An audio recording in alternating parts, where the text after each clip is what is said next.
La famille, pilier de la société célébrée aujourd'hui dans le monde entier, c'est la journée internationale de la famille.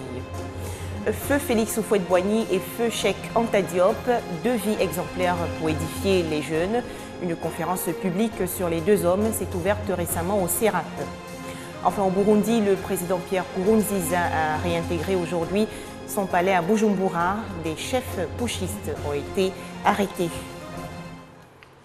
Voilà donc pour le sommaire. Bonsoir à tous. C'est donc aujourd'hui la journée internationale de la famille. L'événement veut faire mieux comprendre les problèmes rencontrés par les familles. Il s'agit également de stimuler les initiatives appropriées. En Côte d'Ivoire, le thème retenu cette année est « La famille au cœur de l'émergence du pays ». Une conférence publique pour célébrer deux hommes politiques africains. La vie et les actions de Feu Félix Houphouët-Boigny et celle de Feu Cheikh Anta Diop étaient au cœur des échanges qui se sont déroulés récemment au Centre de recherche et d'action pour la paix. Le courage des deux hommes devant servir d'exemple à la jeune génération. Le pays industrialisé. Félix Houphouët-Boigny et Cheikh Anta Diop, deux grandes figures au service de l'unité et du rapprochement des peuples. L'union et le rapprochement des peuples, cette conviction sert de guide pour les responsables de l'ONG Taoro. L'organisation initie donc une journée hommage à ces personnalités, fierté intellectuelle et politique du continent africain. C'est des idées, c'est des connaissances scientifiques qui, une fois diffusées, peuvent aider, n'est-ce pas, l'Afrique, les intellectuels, les élèves vraiment à réorienter la manière de penser, pour éviter pratiquement tous les gaspillages en termes de division. Et pour bien faire les choses, des sachants sur la vie de ces deux icônes ont également animé une conférence. Laurent Donafologo, Werewere Liking et le professeur Yacouba Konaté, entre autres, ont enrichi les connaissances de ce jeune auditoire. En Afrique, pas besoin d'aller consommer loin les idées, les idéologies. Nous pouvons trouver sur place des modèles, des exemples concrets qui peuvent nous inspirer sur le chemin de la conception, de la mise en place des programmes de développement. Félix Houphouët-Boigny, surnommé le sage de Yamoussoukro, homme politique et premier président de la Côte d'Ivoire moderne. Il est à l'origine de plusieurs organisations politiques régionales et sous-régionales. Il est décédé en 1993. Cheikh Anta Diop, quant à lui, est décédé en 1986. Historien, égyptologue et homme politique sénégalais. Dans son combat, il a mis l'accent sur l'apport de l'Afrique à la culture et à la civilisation mondiale.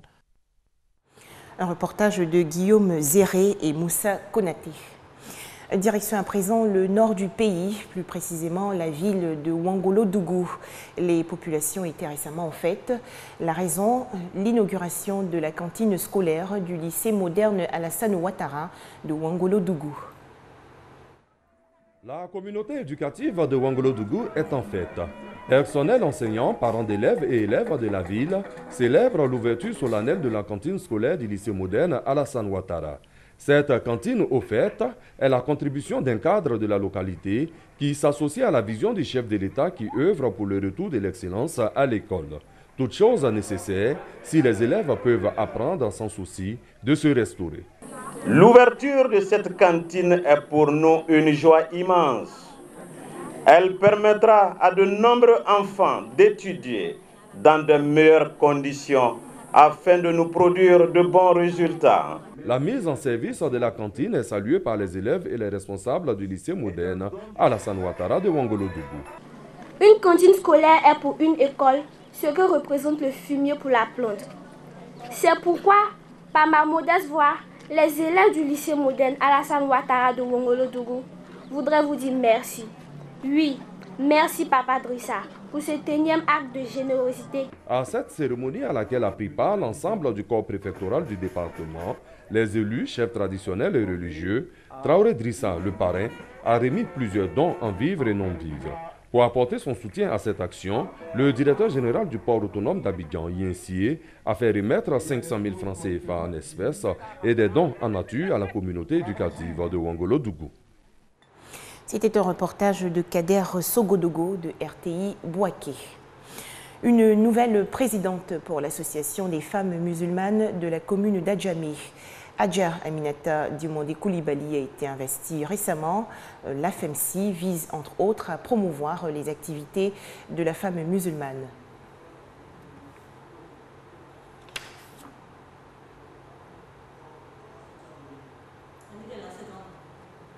Nous poursuivons cette édition. Un tout autre sujet, le culte d'action de grâce du prédicatorat de Grand Maurier dans le département d'Abouville.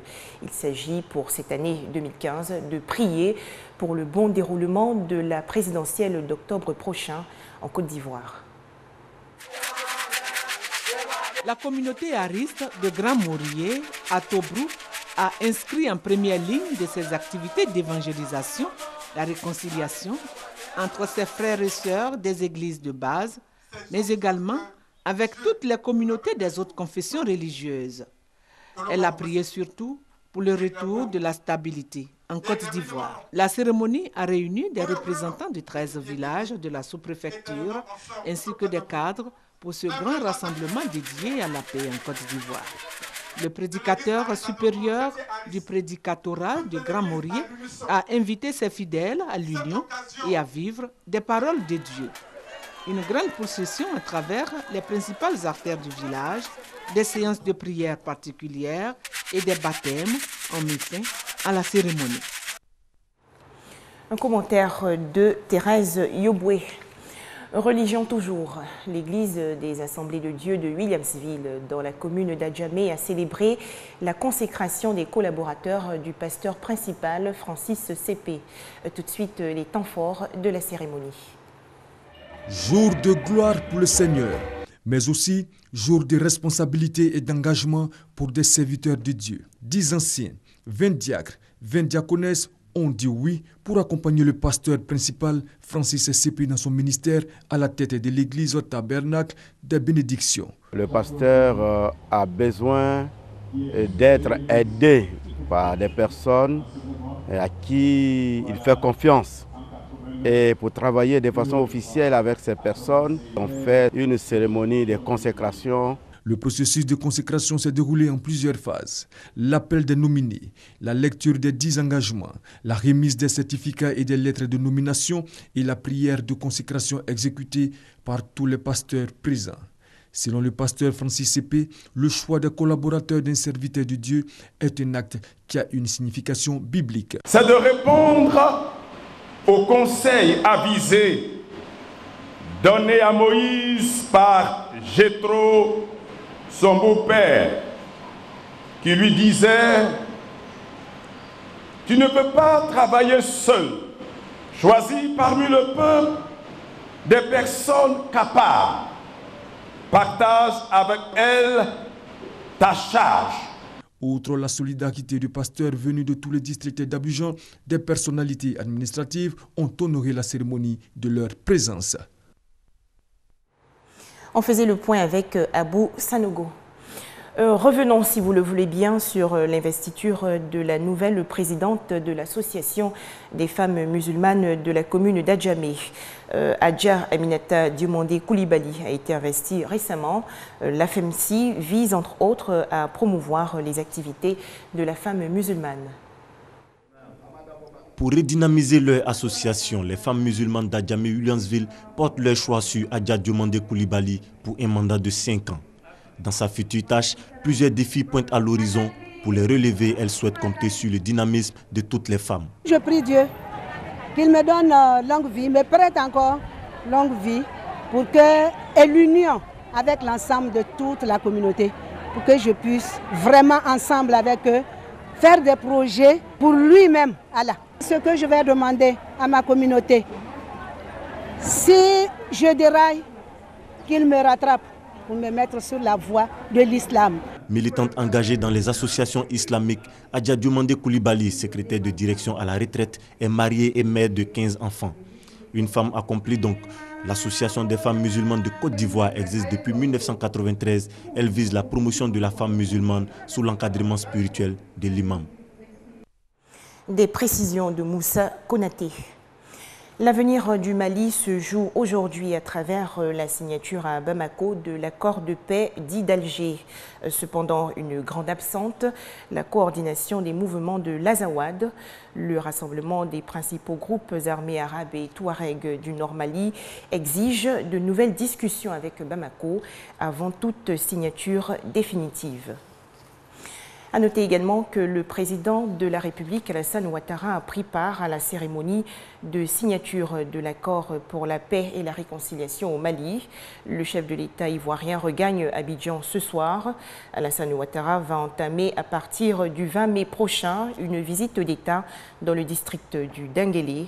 Son séjour et toutes ses activités vous seront entièrement diffusées sur les antennes de la RTI.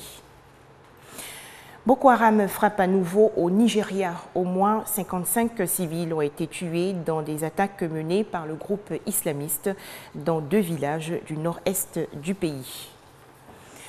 Le président Pierre Nkurunziza, de retour aujourd'hui au Burundi, où au moins 3 chefs putschistes ont été arrêtés après l'annonce de reddition du général Godefroy Niyombare. Cependant, le calme n'est toujours pas revenu dans le pays. Des manifestations anti-Nkurunziza ont repris dans certains quartiers de la capitale, Bujumbura. Pour terminer, ce drame dans le centre-nord de la Chine. Au moins 33 personnes ont trouvé la mort aujourd'hui lorsque leur autocar a plongé dans un ravin. On dénombre également 13 blessés. Selon les autorités chinoises, l'enquête se poursuit pour déterminer les causes de l'accident. Tout ce sur RTI2 et à très bientôt.